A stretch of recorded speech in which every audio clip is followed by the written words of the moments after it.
welcome to Storytime, etc. We try to post scary stories every day, so please subscribe and hit the bell button to get notified.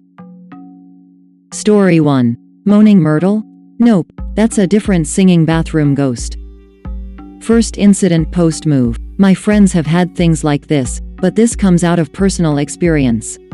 I am a 15-year-old girl and a level 8 gymnast in rural Pennsylvania. After the old gym incidents and the need for some new space and equipment, we moved to a new gym. This story occurs a few weeks after the move. The new gym was the gymnasium of an old high school, so the bathrooms are stalls like at school. Across the room are a few changing stalls. The rooms as girls only.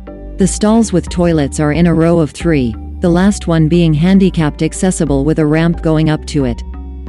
One practice I had to use the bathroom while the rest of my team was vaulting. I went to the large stall up the ramp since no one else was in there. You can always tell if anyone goes in or out since the door creaks heavily and the outside noise gets 1,000 times louder. I was humming to myself, louder than usual since, as I said, no one was in the room with me. I stopped when I sat down, and then I heard a hum. La-dee-da, la-la-la, dee-doo-da-la-dee, said a voice outside. It echoed off the tiled walls and floor. It sounded as if a young girl had entered and was singing quietly right outside my door. Except the bathroom door had never opened. I looked under and saw the shadow of feet, but I looked farther up and there was no flesh, no feet, just a shadow. I heard giggling and running footsteps down the ramp. Then they just suddenly stopped. I kept looking under, but the shadows were gone and there were no feet. The noise of the door opening and closing never came. I quickly finished and ran out of the room, terrified that Sheldon and Lucille had followed us to the new gym. We could never escape their presence. Story 2. Haunted Gym? I don't know what to think anymore. His is the first of many stories about strange experiences at my gymnastics facility. I can and will post more, so keep watching. Asterisk note. Names have been changed and I refer to myself as Up in dialogue now. I know what you're thinking. Up, a haunted gym? Come on, this is supposed to be non-fiction. Believe me, I would have thought I was crazy reading this too. I've always been a skeptic, but this really changed me. I'm the person who loves science and can always find a logical explanation for something, even when it's a huge stretch. But no, I'm not joking, these experiences changed me and my team forever. You believe I'm not crazy yet? Well, that's good, I can finally tell you my story. I've been doing gymnastics for about 9 years at this point and I'm competing level 8 this year. But this story begins about 1.5 years ago, in November of 2017.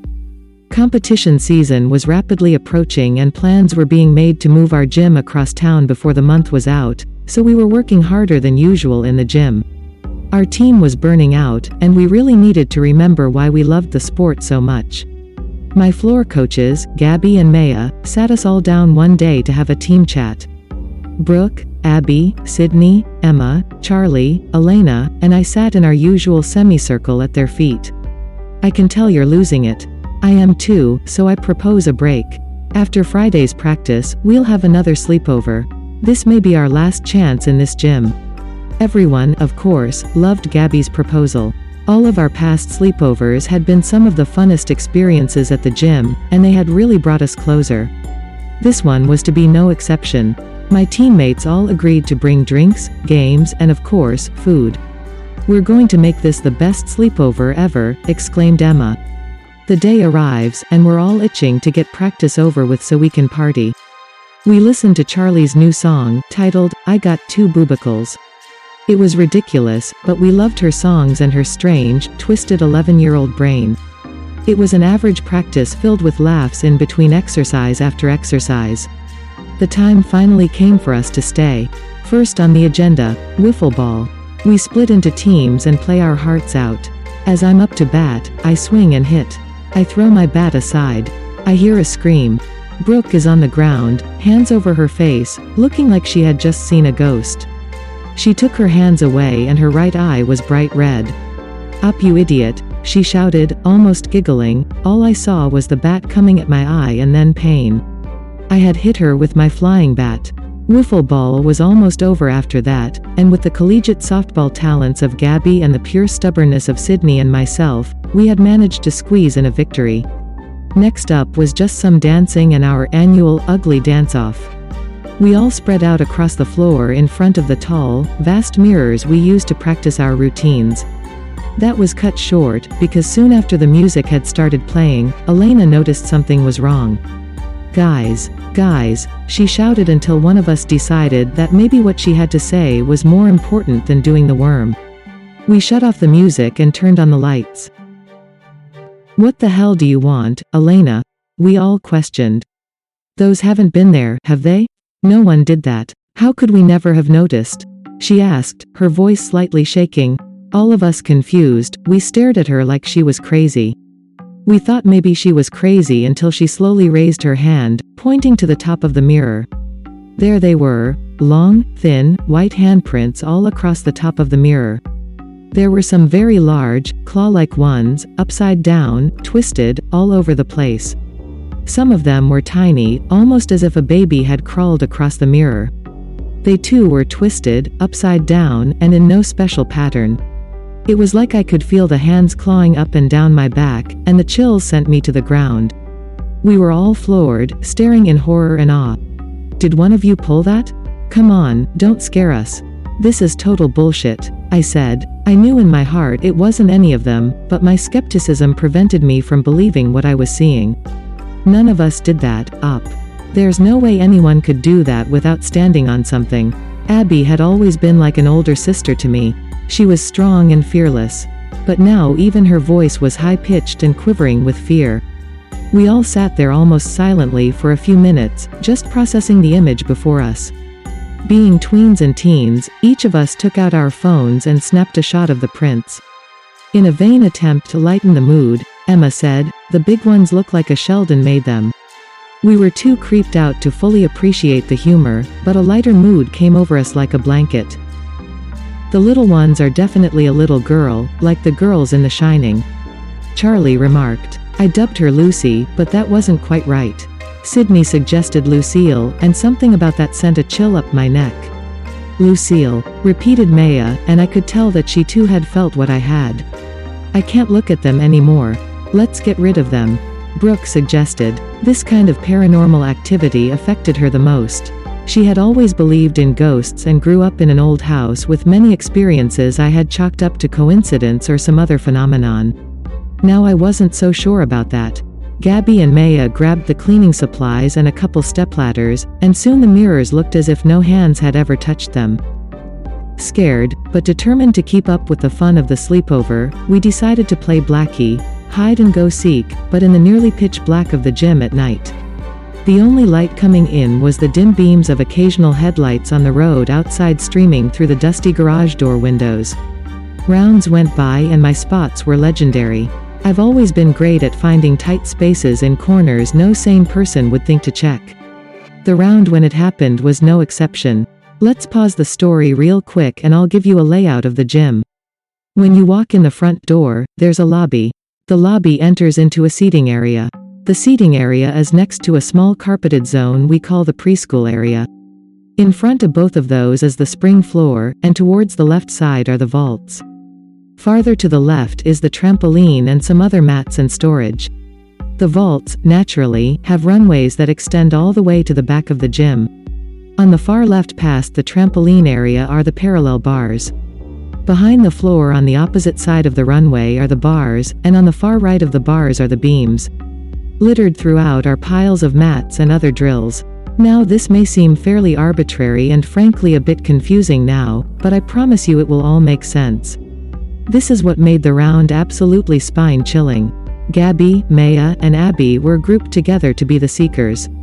They retreated to the lobby to count as we scrambled in the darkness to find a good spot. I chose to hide in the darkest corner of the preschool area, under a small and colorful beam and covered up by a thin mat. I made sure I had a peephole. Everyone else scattered and hid, and after all the noise of moving mats had died down, I swore I heard a faint noise. I heard it again, but this time it was almost in my ear. My name, omitted for privacy of course, the voice says, sounding like a hissing snake. Although the seekers were still counting, I felt that I couldn't be loud. Even though the voice had sounded so close to me, I thought it was Emma calling out for me from the right edge of the floor just 15 feet away. I whispered back, "What?" at the lowest volume one could so though she could hear me. I only whispered once, and there was no response. I never could call out again because at that exact moment the seekers emerged from the lobby into the awaiting darkness. I watched through my peephole as they went straight to the trampoline area, talking a little bit but still scared. After all, it was dark and we never had the best feeling about the gym at night. Tonight particularly I had a worse feeling than any other time we had ever slept over. I watched the seekers' figures moving from the trampoline area to the vaults, then slowly walking down the runway. My spying was interrupted by a figure in the corner of my vision.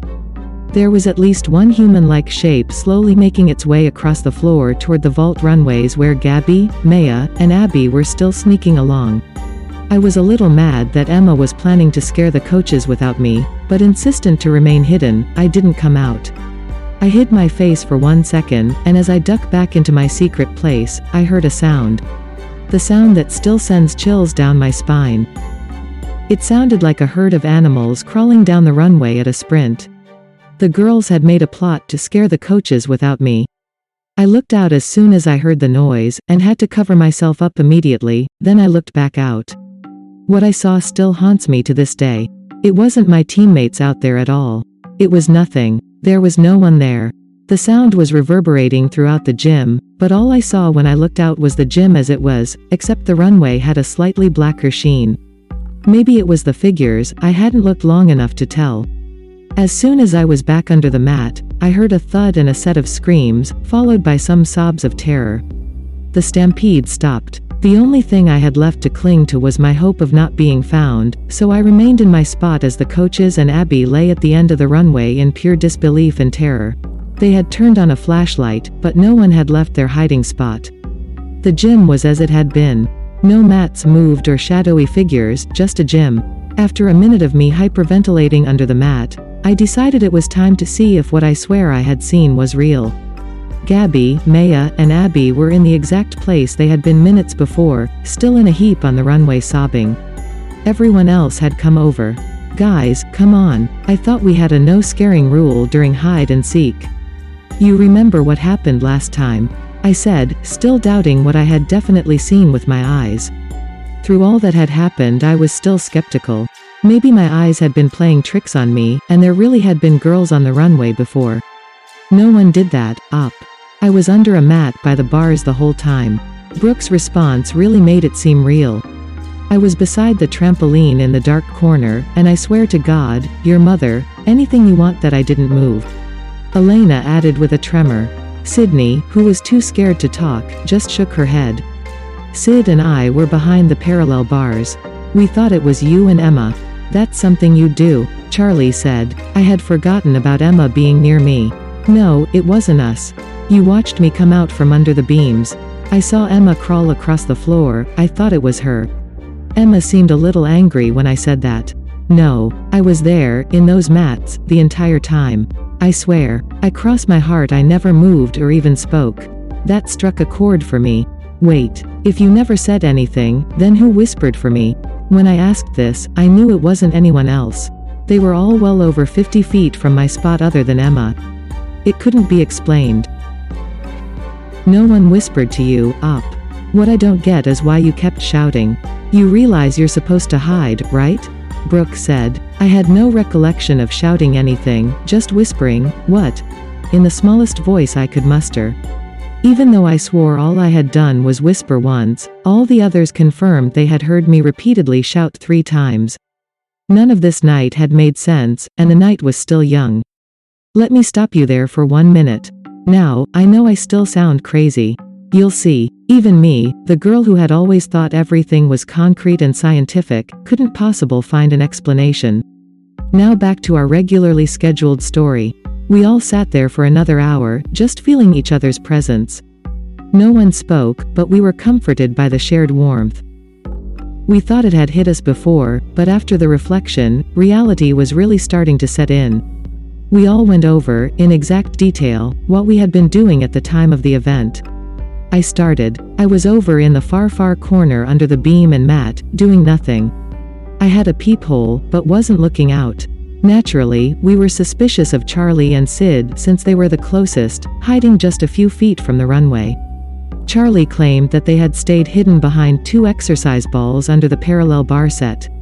No one was in any state to lie at this point, so we believed them. Brooke was trapped between one large, fluffy mat and another. I couldn't see anything, then Gabby and Maya collapsed into view, then Abby on top. They were screaming. I couldn't have made it down the runway and back into this spot in the time it took them to turn on a light. Her point, being quite valid, was accepted easily. All that was left was Elena, and she too hadn't moved and was far enough away for it to have been nearly impossible for her to be the culprit. That noise, the stampede of hands and feet crawling along dense, carpeted foam. I can't get it out of my head. No human, not even all 6 of us girls hiding, could have made the sound. It was a sound like no other, familiar, but so otherworldly. Unique, chilling, terrifying. This event is a natural conclusion, right? Wrong. There's more. The night is young. There's so much more it can't fit into just one story, so I'll spare you the details of us playing volleyball on the floor for an hour. But be prepared. As I said, the night was young. After our volleyball tournament, Emma and Sydney collapsed with exhaustion on the trampoline. We took a bathroom break, together for the safety. Abby stayed behind. What time is it? Charlie asked. My mom would kill me if it were after midnight. It's 3:33, I said. 3:33, the devil's hour. Of course it had to be 3:33. I'll never forget that time. That was the time we heard a pounding on the door, followed by a shrill screech. Guys, you need to come out here. They're back. They're back. Abby screamed at us through the locked door. We were in a frenzy, and all of us sprinted out of the bathroom like a pack of dogs were chasing us. When we emerged into the gym, we were haunted by the sight before us.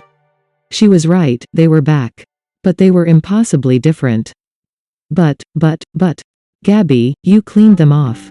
It was spotless. They were gone. Charlie stuttered in disbelief. She was saying what all of us were thinking.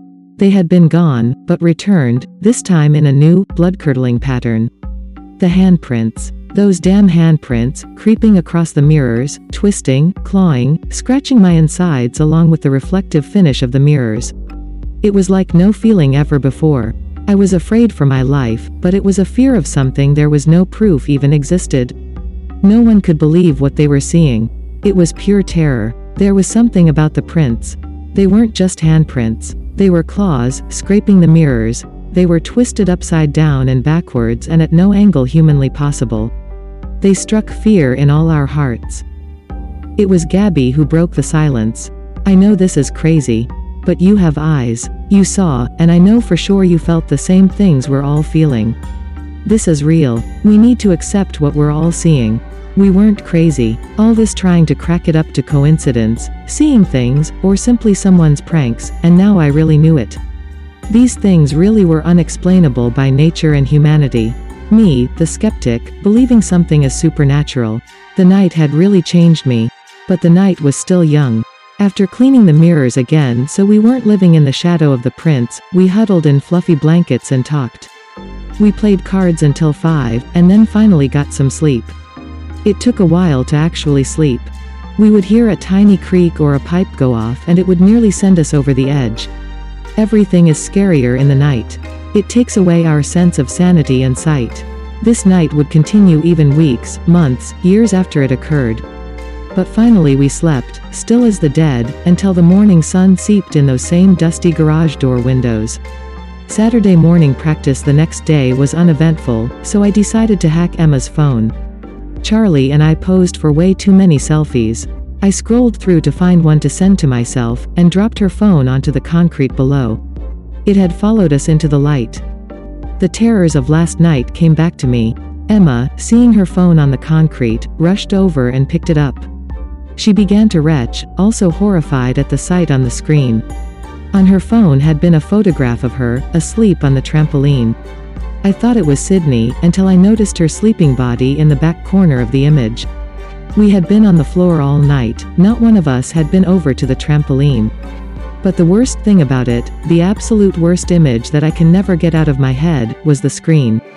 The image of Emma sleeping and Sydney close by, with the timestamp, November 11, 2017. 3:33 a.m. Story 3. The Voices. When I was 8, it as a Saturday, so I didn't go to school, so I went to watch TV while my mom was sleeping. When I was going to the couch to get the remote, I heard a voice whisper, "Shish."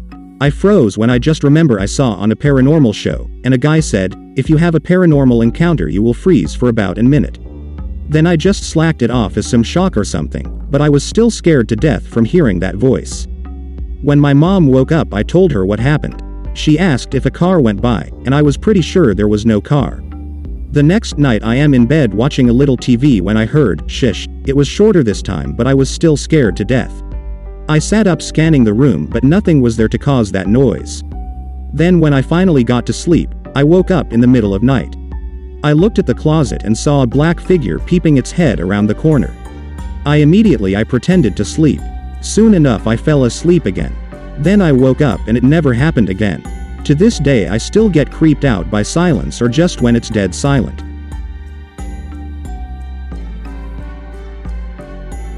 Thanks for watching.